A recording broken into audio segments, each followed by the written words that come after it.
Hey guys, what's up? Welcome to Unacademy. Hope all of you are doing fine. We'll begin the session in a minute. Let me check the audio and video before I begin the class.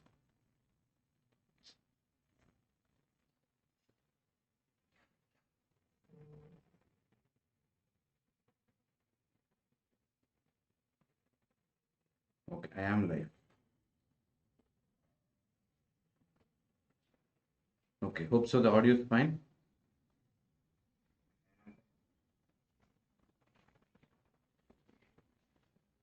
Okay, let's begin. My name is Manoj Kumar. I'm a civil engineering graduate. I've cleared SSC CPO, ESIC UDC, CGL.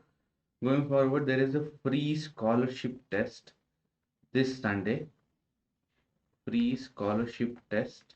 And the name of the test is SSC Mega Combat, and the questions will be based on previous year. You will have to answer 60 questions in 60 minutes. And why do you have to take this test? Because this is a mega scholarship test wherein you will get scholarship worth 1 crore, and questions are curated by top educators, top-notch questions for a top-notch exam, real-time all India ranking, and the ultimate support for your preparation. And you get to win Samsung mobile, JBL headphones, Amazon vouchers, and 500 lucky participants, they get to win amazing rewards. And this test is on 30th Jan at 12 p.m. The link to the test is down in the description box below. All you need to do is click on the link, register to the test using my invite code. My invite code is MJ10, and 500 lucky participants, they get to win amazing rewards. And this test is available in Hindi and English, and it is available in the Android app and web only. Going forward, what are the list of iconic features that you are going to get? You are going to get priority in doubt solving, and also priority in live classes. Priority in doubt solving is going to be in the Unacademy app via Ask a Doubt feature. Priority in live classes is going to be in the Unacademy app via Raise a Hand feature. Going forward, what is Ask a Doubt by Unacademy? You go to the Doubts and Solutions feature on your home screen. Click on Ask a Doubt and upload your doubt image. Crop the image and highlight the question. Choose the subject that the question falls under. Going forward, here you can have a look at a few tests which are for free and a few paid tests as well. You can attempt all these tests live and recorded now. Going forward, raise a hand feature. Raise a hand feature, this is available for plus subscribers only. Plus subscribers. So what is raise a hand feature? In the middle of a live class, if you have any doubt, you can raise your hand and talk to your favorite educator and get your doubts resolved. Online is much better than offline. Going forward, about SSC subscription, for 2 years it is 7,800, for 12 months it is 6,500, for 6 months it is 5,400. You can use my code is MJ10, and you will get 10% off on your subscription, and for 2 years it is going to cost you 7,000 rupees. Less than that if you have credits. Going forward, report and win feature. This is an opportunity for all learners to report any inappropriate content in the video. And if you are the first one to report a particular issue, then you get to claim prize. Report any inappropriate content using the form that is in the description box below. All right, let's crack it. The first topic, banking on electric vehicles in India. We all know that electric vehicles are increasing, and Bangalore, I'm just taking my district as an example. The growth of EVs has been fivefold, and the number of EV registrations are also increasing. So Niti Aayog has suggested to include electric vehicles in priority sector of lending guidelines of RBI. So if it is included in priority sector of lending, then there will be more credit available to the manufacturers as well as the retail buyers. This will give a push to retail lending of electric vehicles. Retail lending means I am the person who is going to buy it. I need some retail lending. Okay, I am not a manufacturer. I don't need some wholesale. I need retail lending so that I buy a vehicles. I buy a vehicle, and this is going to cut costs for me. And according to the report that was released by Niti Aayog, the financing market of electric vehicles, this is to increase to 40,000 crores by 2025, and it is to increase to 3.7 lakh crores by 2030. Going forward, what does the Niti Aayog report say? The RBI considers electric vehicle segment and cases based on 5 parameters. What are the 5 parameters? They are stakeholder acceptability, techno-economic viability, scalability, generation potential, livelihood, and socio-economic potential. The report suggests to focus on electric two-wheelers, commercial four-wheelers, and electric three-wheelers. It suggests Ministry of Finance to consider the electric vehicle sector as an infrastructure subsector. The other ministry should be pulled into electric vehicle sector in the future. Going forward, what are the current issues? The buyers, they are not able to get access to low interest rate because of long loan tenures. If there are long loan tenures, then the interest rate will be high because of the tenure. Yeah, and this is mainly because the bankers, they are worried about resale value of these products and product quality. Bankers, they are not willing to give, or they're a little hesitant to give loan for electric vehicles. The reason is, if they are giving a loan, the vehicle should have resale value. Why? Because in case the person who has taken the loan has defaulted, then the banks, they will recover this vehicle and they will have to sell it. When they are selling it, if the resale value is less, then the banks, they will undergo a loss. That is why they have kept the interest rates high. And also the product quality. What is the product quality of electric vehicles? No one has been, bankers, they're little hesitant about, they're little scared about the product quality as well, whether the product quality is fair enough. And also, what is the significance?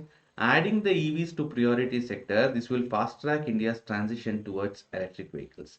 This in turn will help India achieve 2070 climate goals. Going forward, what is priority sector lending? We said RBI should include EVs in the priority sector lending, but what is priority sector lending? The sectors that are considered important for the development of country, they are listed as priority sector lending. They are usually referred by RBI and the government of India. Such sectors, they receive high priority in terms of fund allocation, scheme implementation, and in other administrative works as well. So if any sector that is in India is going to contribute, or it is important for the development of the country, then they are listed as priority sector lending. Please do note this. And who refers this priority sector lending? RBI and Government of India will refer this priority sector lending. And such sectors, right, they receive high priority in terms of fund allocation, scheme implementation, and in other administrative works as well. Going forward, how will the suggestion help boost electric vehicles? Now there is a suggestion. So how will this help boost electric vehicles? By listing electric vehicles in priority sector lending, they will receive better credit penetration. If there is better credit, I want to buy an electric vehicle, I don't have money. If I get some credit, definitely I will go for electric vehicle. Also, it will increase the lending to small and medium scale industry working around this sector. Also, it will increase employment opportunities in the country. So employment opportunities will also increase, and this will give more credit to small and medium scale industries that are working in the sector. We have big companies like Ola, that Ola and Tesla giving electric vehicles, to very small companies that are giving electric vehicles. So that is the reason that there should be more credit available. For more credit to be available, this should be in the priority sector lending, so that there is more credit for the manufacturer and for the retail buyer as well. Okay, and this will help the economy, this will make it better. That's the whole point of this. Going forward to the next topic, Subhash Chandra Bose Apda Prabandh Puraskar, Gujarat Institute of Disaster Management. Okay, Gujarat Institute of Disaster Management, GIDM, as well as Sikkim Disaster Management Authority's Vice President Vinod Sharma. They have received Subhash Chandra Bose Apda Prabandhan Puraskar 2022. That is honoring valor during distress. Let us have a look at the key points first. Both were presented award for their excellent work in disaster management. That is Gujarat Institute of Disaster Management and Vinod Sharma. Who is Vinod Sharma? Vinod Sharma is the Vice Chairman of Sikkim State Disaster Management Authority. And Gujarat Institute of Disaster Management was selected in the institutional category, while Vinod Sharma, he was named in individual category. They received the award along with awardees of 2019, 2020, and 2021. So who will present the award? It will be presented by Honorable Prime Minister of India, Narendra Modi, in the investiture ceremony, which was held on Jan 23rd to commemorate the 125th birth anniversary of Netaji Subhash Chandra Bose. And Subhash Chandra Bose, ಕನ್ನಡದಲ್ಲಿ ಹೇಳಬೇಕಾ? ಯಾಂಕಪ್ಪ ಬೇಲಿ. Okay, ಹೇಳ್ತೀನಿ ಕೇಳಿಸ್ಕೊಳ್ಳಿ ಯಾಂಕಪ್ಪ ಅವರೇ. ಇದು ಸುಭಾಷ್ ಚಂದ್ರ ಬೋಸ್ ಆಪ್ದಾ ಪ್ರಬಂಧನ್ ಪುರಸ್ಕಾರ್ ಅಂತ. ಇದನ್ನ ಏನಕ್ಕೆ ಕೊಟ್ಟಿದ್ದಾರೆ ಅಂದ್ರೆ Gujarat institute of disaster management ಹಾಗೂ Vinod Sharma. Gujarat institute of disaster ಮ್ಯಾನೇಜ್ಮೆಂಟ್ಗೆ ಇನ್ಸ್ಟಿಟ್ಯೂಷನಲ್ ಕ್ಯಾಟಗರಿ, 2 ಕ್ಯಾಟಗರಿ ಇದೆ. ಒಂದು ಇನ್ಸ್ಟಿಟ್ಯೂಷನಲ್ ಕ್ಯಾಟಗರಿ ಅಂದ್ರೆ ಸಂಸ್ಥೆ ಕೊಡುವಂಥದ್ದು ಒಂದು ಕ್ಯಾಟಗರಿ, ಇನ್ನೊಂದು ಪರ್ಸನ್ ಕೊಡುವಂತು ಇಂಡಿವಿಜುವಲ್ ಕ್ಯಾಟಗರಿ ಕೊಡ್ತಾರೆ. ಸೊ ಇವ್ ಎರಡೂ ಕ್ಯಾಟಗರಿನಲ್ಲಿ Gujarat institute of disaster management ಹಾಗೂ ವಿನೋದ್ ಶರ್ಮಾಗೆ ಪ್ರೈಸ್ ಬಂದಿದೆ. ಏನಿದು ಯಾರು ಕೊಡ್ತಾರೆ ಅವಾರ್ಡು ಅಂದ್ರೆ ಪ್ರಧಾನಮಂತ್ರಿಗಳಾದಂತಹ ನರೇಂದ್ರ ಮೋದಿ ಅವರು ಕೊಡ್ತಾರೆ. ಯಾವತ್ತು ಕೊಡ್ತಾರೆ ಅಂದ್ರೆ ಜನವರಿ 23. ಜನವರಿ 23 ಏನ್ ದಿವಸ? ಜನವರಿ 23 ಏನ್ ದಿವಸ? ಜನವರಿ 23 ಯಾಂಕಪ್ಪ ಬೆಲಿ?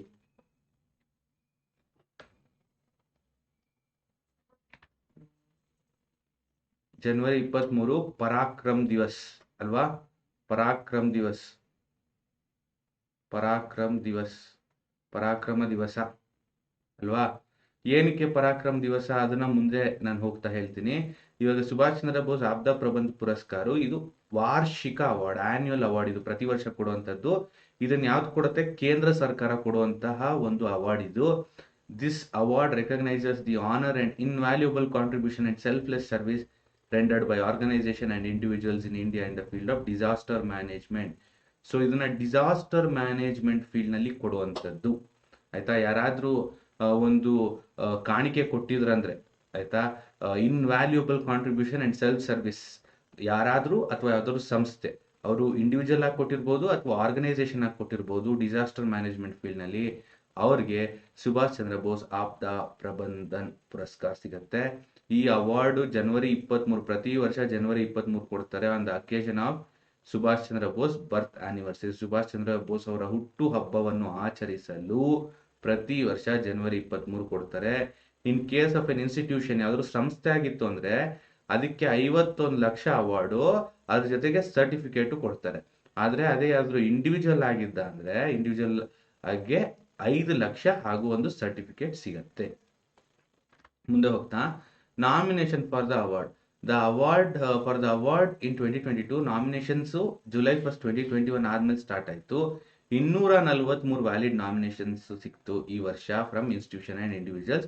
ಅದರಲ್ಲಿ ಇಬ್ರು ಸೆಲೆಕ್ಟ್ ಆಗಿದ್ದಾರೆ. What is Gujarat? Why was Gujarat institute of disaster management selected? Gujarat institute of disaster management ನ ಏನಕ್ಕೆ ಸೆಲೆಕ್ಟ್ ಮಾಡ್ಕೊಂಡಿದ್ದು ಅಂದ್ರೆ, Gujarat institute of disaster management ಇದು 2012 ಸ್ಥಾಪನೆ ಆಯಿತು. ಇದು ಸ್ಥಾಪನೆ ಆದಾಗ್ಲಿಂದನೂ ಇದು ಡಿಸಾಸ್ಟರ್ ರಿಸ್ಕ್ ರಿಡಕ್ಷನ್, ಅಂದ್ರೆ ಹೆಂಗೆ ಡಿಸಾಸ್ಟರ್ ರಿಸ್ಕ್ ಇದೆಯಲ್ಲ ಅದನ್ನ ಕಮ್ಮಿ ಮಾಡೋದು ಅನ್ನೋದ್ರ ಬಗ್ಗೆ ಕೆಲಸ ಮಾಡಿದೆ ಗುಜರಾತ್ ನಲ್ಲಿ. Under strategically designed capacity building programmes, Gujarat institute of disaster Management has trained about 12,000 professionals on diverse areas related to multi-hazard risk management and reduction during pandemic. Some recent initiatives by Gujarat Institute of Disaster Management include development of a user-friendly Gujarat fire safety compliance portal and a mobile app technology-based advanced COVID-19 syndromic surveillance system. And this advanced COVID syndromic surveillance system, this was developed to complement COVID-19 surveillance efforts. Going forward, Vinod Sharma. Why was Vinod Sharma selected? Vinod Sharma is a senior professor at Indian Institute of Public Administration and vice chairman of Sikkim State Disaster Management Authority. He was the founder coordinator of National Center of Disaster Management, which is now known as National Institute of Disaster Management. He worked for bringing disaster risk reduction to forefront of national agenda, which gave him international recognition. He is a resource person to Lal Bahadur Shastri National Academy of Administration, so Labasna, that is where IAS professionals are trained. So he's also a resource person there, as well as Administrative Training Institute for Disaster Management. Going forward to the next topic, community transmission of Omicron. The Genome Consortium INSACOG recently announced that Omicron is at community transmission stage in India. That is, it is spreading in community. The ICU admissions and hospitalization of patients are increasing. The Omicron has become dominant in metros, though infections are symptomatic and mild. Most of the infections, more than 98% of the infections, they are mild and asymptomatic. That is the case with Omicron virus. Going forward, in community transmission, according to WHO, World Health Organization, community transmission occurs when larger outbreaks of local transmission occurs. Local transmission, here there is local transmission, here there is local transmission, here there is local transmission in this particular area.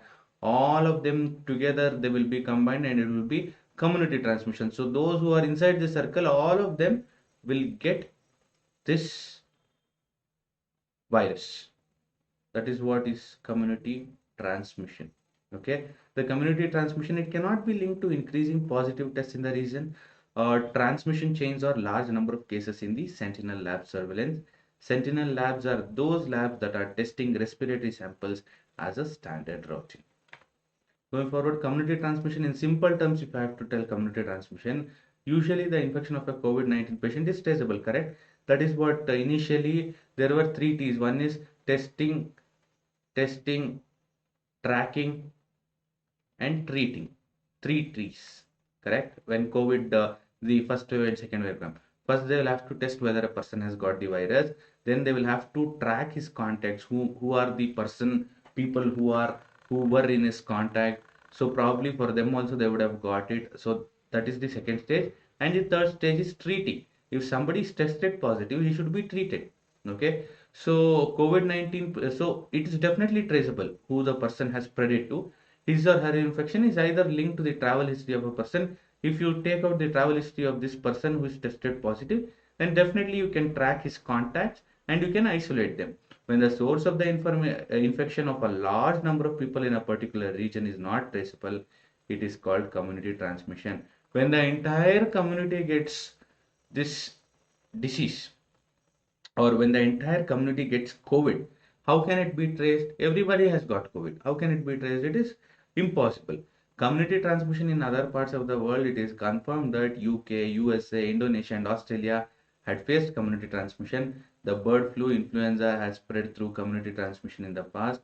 In 2009, the H1N1 commonly known as swine flu, spread through community transmission. In 2009, H1N1, that is swine flu.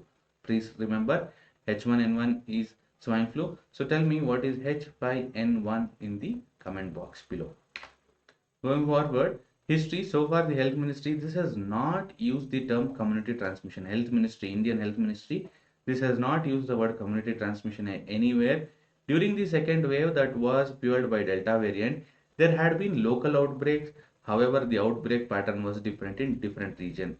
With the third wave being powered by Omicron, the spread is violent. IIT Madras says that Omicron can peak in a fortnight. That is Omicron, it will reach its peak very soon. The sooner it reaches the peak, the better, because it will fall faster.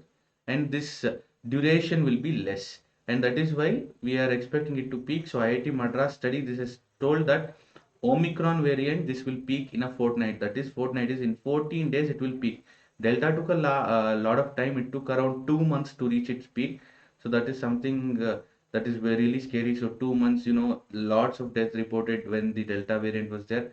But Omicron, the number of deaths are less, though the infections are more, and they are mild, asymptomatic, and they can be treated at home. And we also saw when the Omicron variant, we saw people in and around us, the way they were having Dolo, yeah, and Dolo has recorded record level sales, yeah. All this has happened. Going forward, positive findings.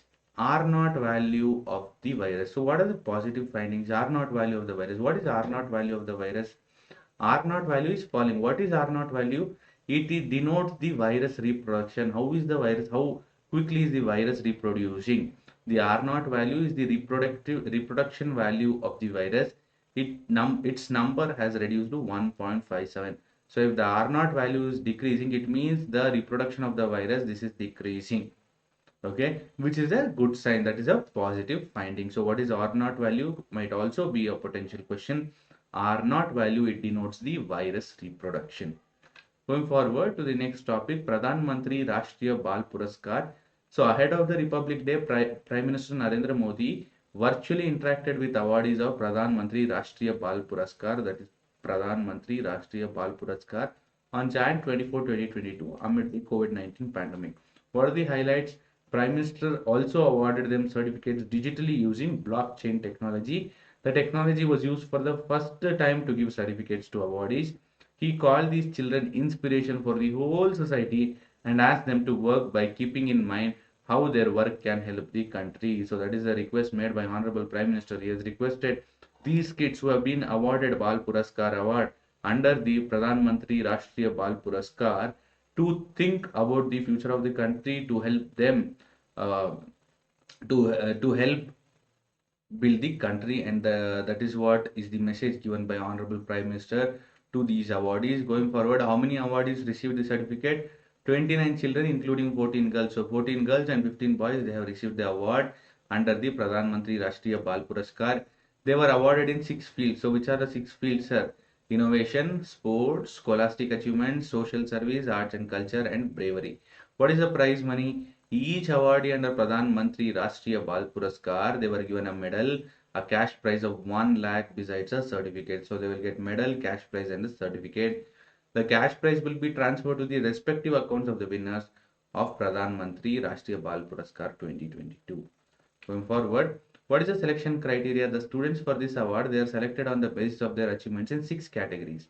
I already told you. It is innovation, scholastic, social service, sports, art and culture, and bravery. About the Pradhan Mantri Rashtriya Bal Puraskar, Pradhan Mantri Rashtriya Bal Puraskar, this is also dubbed as Prime Minister's National Award for Children. This is a civilian honor in India. It is presented in 2 categories. That is, civilians will get this award. Bal Shakti Puraskar, it is awarded to Indian citizens aged under 18 for outstanding achievements in 6 categories. I have already told you what are the 6 categories. This was instituted, that means it was started in 1996 by NGO called Indian Council for Child Welfare. It was previously called as National Child Award. So National Child Award is nothing but Pradhan Mantri Rashtriya Bal Puraskar Award. Going forward, about Bal Kalyan Puraskar, it is presented to individuals or organizations who have made outstanding contribution in child protection, child development, or child welfare. It was previously called as National Child Welfare Awards. The award was instituted by Ministry of Women and Child Development in 1979. Both the awards were renamed and combined to form Pradhan Mantri Rashtriya Bal Puraskar in 2018. It was administered by Ministry of Women and Child Development. The award is conferred by the President of India in the week preceding India's Republic Day. So the week before Republic Day, this award will be given, and the Prime Minister of India also meets the awardees at his residence. So Prime Minister will meet the awardees at his residence. So there are two Puraskars under Pradhan Mantri Bal Puraskar. One is for the uh, children under 18 years, that is Bal Shakti Puraskar, and one more is for those individuals or organizations who have contributed in child protection, child development, or child welfare. Okay, that is Bal Kalyan Puraskar. Please do remember these two awards. One is Bal Shakti Puraskar, one more is Bal Kalyan Puraskar. Going forward to the next topic, Australia Online Safety Bill. Australia's Online Safety Bill, this has come into effect from Jan 23rd, 2022. The act was passed in July 2021. What are the highlights? This act allows adults to report cases of online bullying in Australia to E-Safety Commissioner. Who is the E-Safety Commissioner? Julie Inman Grant. Julie Inman Grant is the E-Safety Commissioner. With this act, the E-Safety Commissioner is empowered to order social media website to take down content related to bullying against Australian adults. Suppose I am an Australian adult and I have been bullied by somebody online, then I can approach this E-Safety Commissioner, and E-Safety Commissioner is empowered to say that particular website, it might be Facebook, Twitter, Google, whatever it is, and the E-Safety Commissioner is empowered to tell the social media website to take this content down because this is related to bullying. Okay, and this content, it should be removed within 24 hours. In case the social media website denies or fails to do so, they will face fines up to 5,55,000 US dollars. Okay. Going forward, what is definition of bullying? The law defines what counts as bullying. It is more detailed than current cyber laws in Australia. It has decreased the time frame to remove bullying content from 48 hours to 24 hours. It addresses bullying against adults and children. Going forward, who will implement the law? With the new law, it will be responsibility of E-Safety Commissioner to ensure the implementation of this act.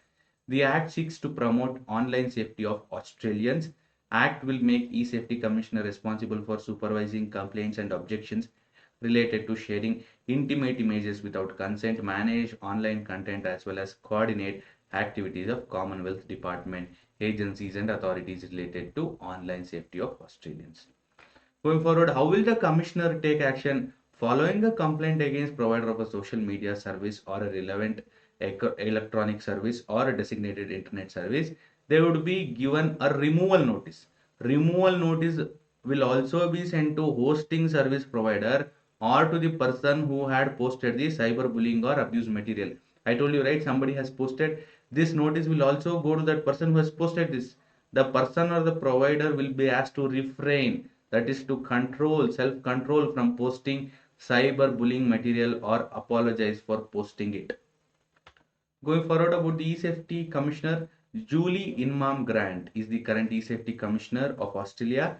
He has spent 2 decades working in public policy and safety roles at organizations such as Twitter, Adobe, and Microsoft.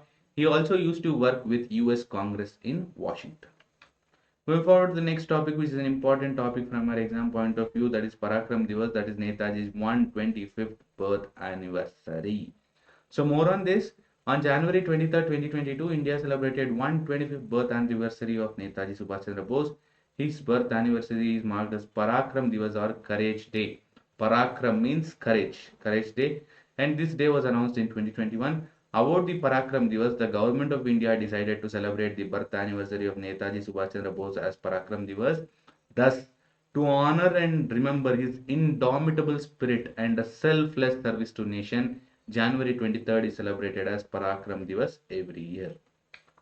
Going forward, what is the aim of the celebration? The day seeks to inspire people of India, especially the youth, to act with fortitude in the face of adversity. It further aims to infuse a spirit of patriotic fervor in youth. And Deshnayak Divas, Trinamool Congress had announced to celebrate the birth anniversary of Netaji as Deshnayak Divas. Going forward, about Netaji Subhash Chandra Bose. Netaji Subhash Chandra Bose, he was born in Cuttack, that is Odisha, on Jan 23rd. He was born to Janakinath Bose and Prabhavati Dutt. In between 1938 and 1939, he was the president of INC. That is, in 1938, in Haripura session, he was the president. Haripura session, he was the nominee of Queen Elizabeth. Also, it was played by the musicians when Titanic was sinking. During the First World War, British nurse Edith Cavell sang the hymn to the wounded soldiers.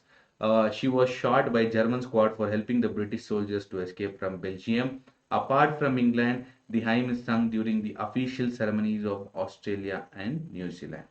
So this hymn is popular worldwide, but now India has dropped this during the Republic Day parade. And Abide With Me hymn in India, it is one of the favorite hymn of Mahatma Gandhi. That's why it was being played, and it was sung in Sabarmati Ashram. It is the only cross-religion hymn to be sung in ashram. In ashram, they used to sing only Hindu hymns, but now this was the only cross-religion. That is, apart from this, they were singing this. That is the only cross-religion hymn to be sung in ashram. The Channa Bilori tone has been included. It is a folk piece. It was sung by Beena Tiwari. It is about a girl asking her father not to marry her in a village, Channa Bilori. Also, the Kumaoni tribe of Uttarakhand has been included. What is beating retreat? It is being followed in England since 17th century. During the ceremony, the patrolling units, they are recalled to the castle. So these patrolling units, they will be patrolling all over the state, and they're called back. That is when we call it beating retreat ceremony, where when the patrolling units, they are recalled to the castle, and that is where the castle is their home or their base. When the patrolling units are called back to their base, that is the castle. It is called beating retreat ceremony, and it is being followed since 17th century in England. And that's it for today. I hope you enjoyed the video. If you like the video, please do like, share and subscribe. Thank you so much for watching. We will catch up in another video. Until the next video, bye bye, tata, take care, see you.